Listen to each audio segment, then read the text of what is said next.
Nice record. Just hits the spot. Love it. Ozark Mountain Daredevil. I wasn't even into this band back in the 70s. I hated it. Hated the southern rock and roll, but now I love it. I mean, 40 years later, I can't get enough of some of this stuff.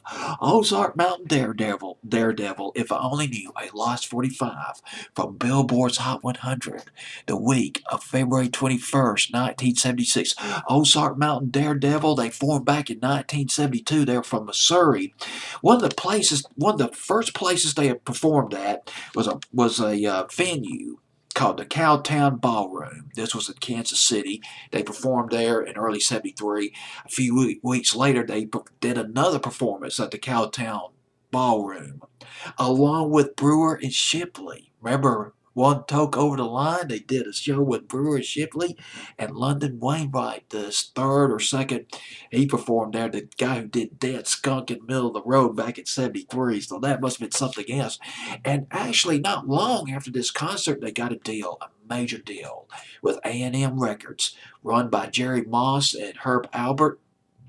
Got a deal. Their first album. Oh gosh, you're not gonna believe it. I can't pronounce this guy's first name. Glenn Jones is Glyn or Gyln. Glenn Jones, big producer. He worked with Led Zeppelin from England. Ozark Mountain Daredevil went to England to record their first album with Glenn Jones. Glenn Jones also produced the first album by the Eagles.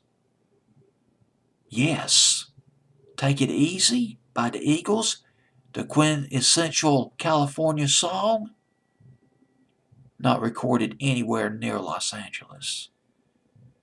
It was recorded in the cold climes of London back in '72. Glenn Johns rather, recorded that album for the Eagles.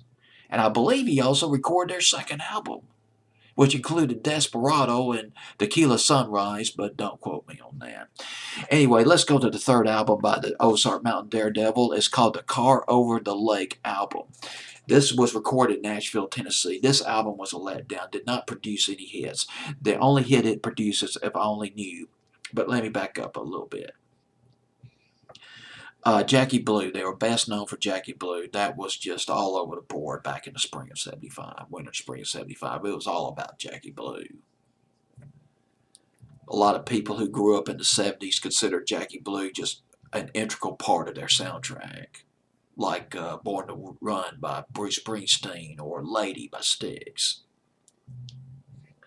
But my favorite song, one of my favorite songs, and I hated it at the time, but I love it now. I mean, go figure.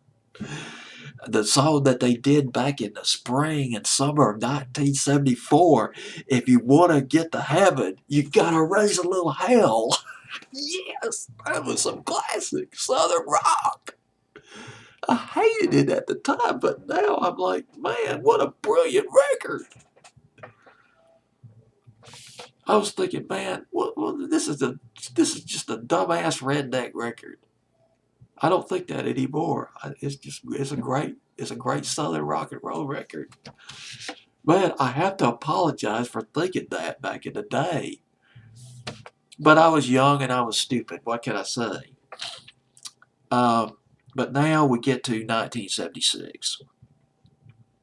Song I want to play for you, If I Only Knew. You know, the thing about this record, it's not '70s.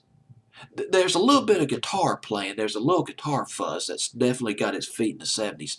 But this record's got its feet in the '60s.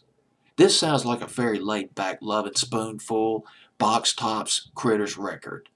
It sounds a lot more like a pop '60s record, a slow record, than a Southern rock record, which makes it very charming for me. I love this record.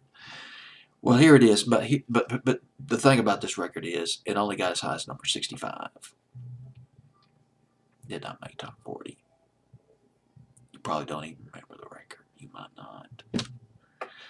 Went to number 73, jumped from 73 to 67 the week of February 21st, 1976. Ozark Mountain Daredevil, If I Only Knew.